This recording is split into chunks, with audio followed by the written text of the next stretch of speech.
आप सभी को जय मसीह की गुड इवनिंग। प्रभु आज शाम की बेला में आप सभी को आशीष देवे।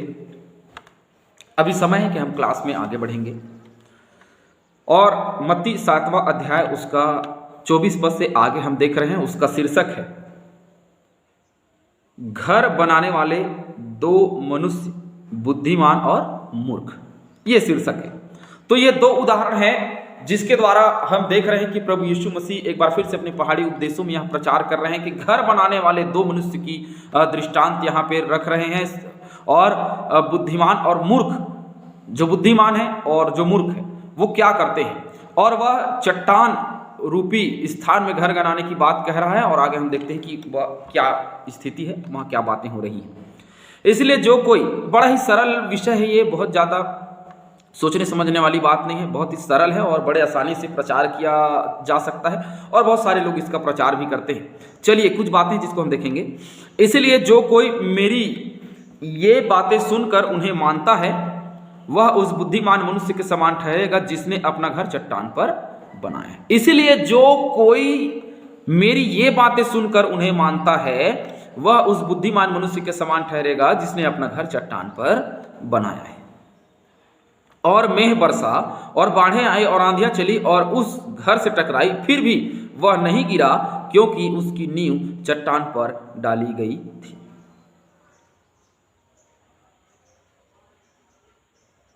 आइए हम कुछ वचन को देखेंगे। पतरस, इसी का पद 21, जो मुझसे हे प्रभु कहता है उनमें से हर एक स्वर्ग राज्य में प्रवेश करने नहीं पाएगा। हे प्रभु कहने वाले लोग चट्टान पे घर बनाने वाले लोग नहीं हैं। लेकिन यहाँ पे हम याकूब की पत्री चलिए पढ़ते हैं, वहां हमें हर एक बातें जो है वो समझ में आ जाएगी। याकूब की पत्री 1 अध्याय उसका 22 से 25 पद तक हम पढ़ने वाले हैं। लिखा है, परंतु वचन पर चलने वाले बनो, वह और केवल सुनने वाले ही नहीं जो अपने आप को धोखा देते हैं। क्योंकि जो कोई वचन का सुनने वाला हो और उस पर चलने वाला ना हो तो वह उस मनुष्य के समान है जो अपना स्वाभाविक मुंह दर्पण में देखता है। स्वाभाविक मुंह देखता है मतलब अपना ये चेहरा देखता है, ये अंदर का जो चेहरा है वो नहीं देखता, इसीलिए कि वह अपने आप को देखकर चला जाता है और तुरंत भूल जाता है कि मैं कैसा था। हालेलुया। वह उसी मनुष्य के समान अपना चेहरा देखता है थोड़ी देर के लिए और उसके बाद में भूल जाता है कि मैं कैसा था, और जो जीवन है वैसा करता रहता था। जैसे मसीही लोग जो हैं संडे के दिन आते हैं, उसके बाद में संडे के दिन बड़ा पछतावा होता है, प्रभु बोझ लेते हैं, प्रभु मेरे हमारे गुनाहों को क्षमा करना। उसके बाद में उस दर्पण में देखने के बाद में लौट जाते हैं। उसके बाद में जब संसार में जाते हैं तो अपना काम फिर से वैसे ही करने लगते हैं। ये बड़े ही दुखद बात है कि लोग परमेश्वर के पास आते हैं और चले जाते हैं। वैसे ही यह वचन कह रहा है कि जो कोई मेरी ये बातों को सुनता और मानता है वह उस बुद्धिमान मनुष्य के समान है जो अपना घर चट्टान पे बनाता है। अब हम घर बनाते हैं, मैं उदाहरण बिल्कुल सरलता से दूंगा। जब हम घर बनाते हैं तो नींव मजबूत से मजबूत बनाने का प्रयास करते हैं, क्योंकि नींव से ही पूरी घर टिकी रहती है। ये मनुष्य हम अगर चट्टान पे घर बनाएंगे, देखेंगे आप पहाड़ों के घरों को, ढलान में होती है लेकिन वो कभी गिरती नहीं है। बहुत बारिश होती है और बहाव से पानी और आंधियां चलती हैं लेकिन वो गिरती नहीं। क्यों? क्योंकि वो चट्टान पे बनाई गई है। और चट्टान, जहां चट्टान खोद कर बनाई जाती है वो कभी नहीं गिरती। बड़ी मजबूती के साथ जब हम बनाते हैं घर तो कभी नहीं गिरती, है ना। ठीक वैसे ही परमेश्वर जो में मनुष्य का जीवन है, बहुत मजबूती के साथ में उनकी बातों को सुनना, उसकी बातों को मानना बहुत जरूरी। इसलिए कह रहा है जो कोई मेरी बात नहीं सुनता, या जो कोई मेरी बातें सुन करके मानता है और उसके अनुसार सुन करके मानता है, पहले सुनना है फिर मानना है, वही याकूब की पत्री में लिखा है। सुनकर चले जाने का अर्थ होता है कि हमने दर्पण में अपना चेहरा देखा और तुरंत जाकर के हम भूल गए। और अधिकतर लोग ऐसे ही जीवन बिता रहे हैं, बहुत सारे लोग ऐसे जीवन बिता रहे हैं कि थोड़ी देर के लिए दर्पण में अपना चेहरा देखते उसके बाद भूल जाते हैं कि मैं कैसा था। 25वां पद, पर जो व्यक्ति स्वतंत्रता की सिद्ध व्यवस्था पर ध्यान करता रहता है वह अपने काम में इसलिए आशीष पाएगा कि सुनकर भूलता नहीं पर वैसा ही काम करता है। ये चट्टान पे जो घर बनाने वाले लोग हैं वो सुन के कभी नहीं भूलते, वो उसके साथ में चलते, परमेश्वर के साथ में लगातार चलते, वो बढ़ते चले जाते हैं। लेकिन मैं अधिकतर लोगों को यह देखता हूं, बहुत सारे लोगों को मैं यह देखता हूं, बहुत कम लोग ऐसे होते हैं जो वचन को सुनकर मानने का प्रयास करते हैं, उस पर चलने का प्रयास करते हैं। लेकिन बहुत सारे लोग हैं सुनते हैं और चले जाते हैं, सुनते हैं और चले जाते हैं, सुनते और चले जाते हैं।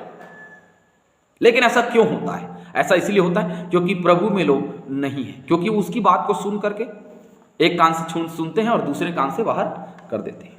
उसको हृदय में उतारना बहुत जरूरी है। हृदय के कहता है वचन, सुन और हृदय के पटिया में लिख ले कि परमेश्वर यहोवा यूं कहता है।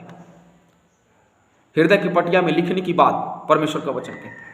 अब हृदय की पटिया पे लिखना बहुत जरूरी है। हृदय की पटिया पे लिखने का मतलब कभी भूलना नहीं, लेकिन जो भूल जाते हैं वो क्या करते हैं, आगे वचनों में पढ़ते हैं। चलिए, परंतु जो कोई मेरी ये बातें सुनता है और उन पर नहीं चलता, वह उस निर्बुद्धि मनुष्य के समान ठहरेगा जो अपना घर बालू पे बनाता है, और आंधी आई, तूफान आई और वो आंधियां चली और उस पर उस घर से टकराई और वह गिरकर सत्यानाश हो गया।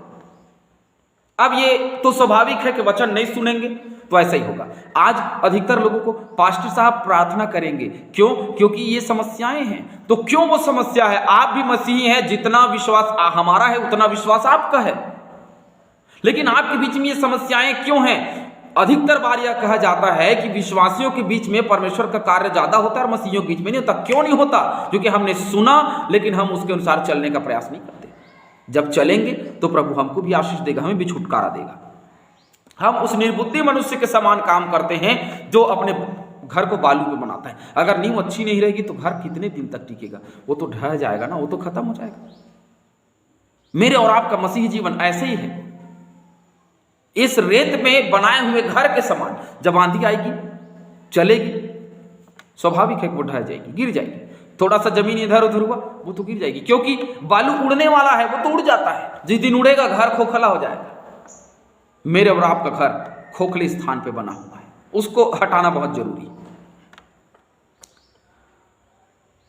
28वां पद, जब यीशु ये बातें कह चुका तो ऐसा हुआ कि भीड़ उसके उपदेश से चकित हुई। जो कि पहाड़ी उपदेश पहाड़ी उपदेश का ये आखिरी उपदेश था मत्ती में, ये आखिरी उपदेश कि हमें चट्टान पे घर बनाना है, और बताना चाहता था कि चट्टान परमेश्वर का वचन अर्थात मैं हूं। हमारा दृढ़गढ़ परमेश्वर है, हमारा दृढ़ चट्टान परमेश्वर है, उस पे घर बनाना। जिस घर को यहोवा ना बनाए उस घर के बनाने वाले का परिश्रम व्यर्थ है। वचन कुछ वचनों को हम पढ़ेंगे। मत्ती 11,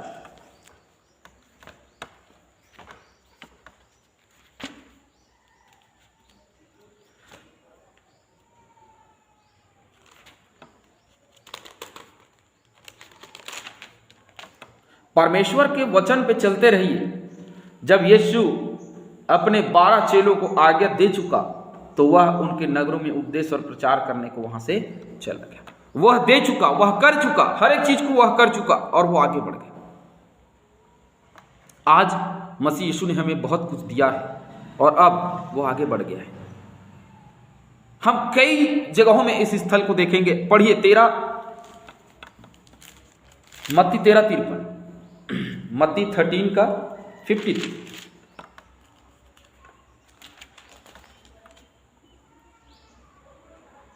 जब यीशु ये सब दृष्टांत कह चुका तो वहां से चला गया। सब दृष्टांत कह चुका तो वो वहां से निकल गया। अब सब दृष्टांत में बात खत्म हो गई तो अब वो वहां से क्या हो जा रहा है? चला जा रहा है। क्यों? क्योंकि वो भीड़ जिसको वो संदेश देना चाहता था उसने हर एक बातें बताई, हर एक बातों को वह सिखाता रहा, है ना, और हर एक बातों को वह बताता रहा। कहां से? धन्य वचन से। पहला धन्य वचन दिया, उसके बाद में नमक और ज्योति का दृष्टांत, फिर व्यवस्था को पूरा करना और हत्या, व्यभिचार, तलाक, शपथ, शत्रुओं से प्रेम, जरूरतमंदों को दान, प्रार्थना, उपवास, स्वर्ग में धन, चिंता न करना, दूसरों पर दोष न लगाना, मांगना, ढूंढना और खटखटाना, सकरा और चौड़ा मार्ग, एक पेड़ और उसका फल, बचाए गए लोग परमेश्वर की इच्छा के अनुसार चलें, घर बनाने को वाले दो मनुष्य, बुद्धिमान और मूर्ख मनुष्यों का दृष्टांत। ये हर एक बातों को वह सिखाता चला गया और इसमें मनुष्य की पूरी जिंदगी है। दृष्टांतों में से हम सीखेंगे तो ये हमारी पूरी जिंदगी। बाइबिल हमें हर एक सिचुएशन में, हर एक समय के लिए हमें वचन देता है।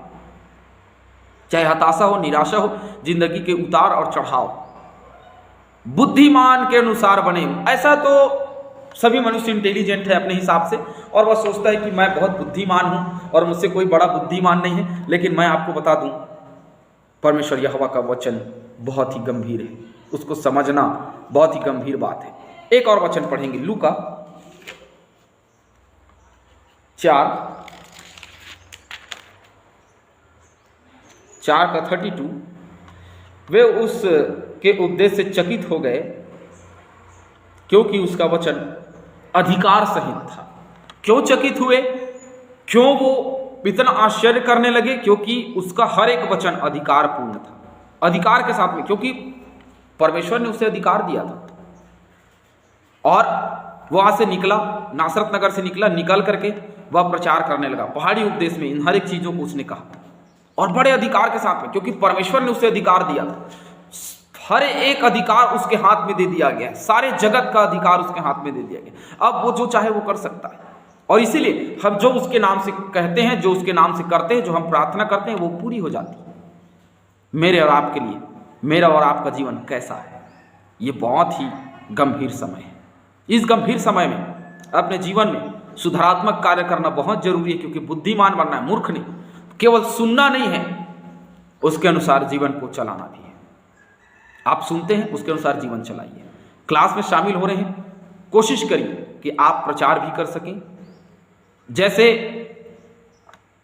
मेरे यहाँ एक भैया हैं अनीश डेविड करके, वो जब शुरू में प्रचार सीख रहे थे और आज भी सीख ही रहे हैं। जब सीखते रहते हैं तो वो गाड़ी में चलते चलते अकेले बड़बड़ाते, लोग अगर सुनते होंगे तो पागल है समझते होंगे, लेकिन वो प्रचार किया करते करते करते आज ऐसा समय आ गया है कि बहुत अच्छे प्रचारक हैं, बहुत अच्छी शिक्षा।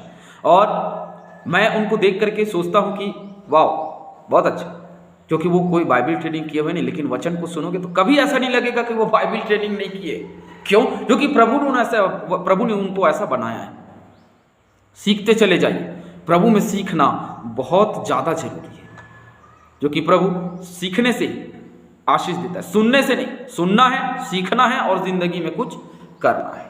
हालेलुया। इसीलिए बुद्धिमान बनिए।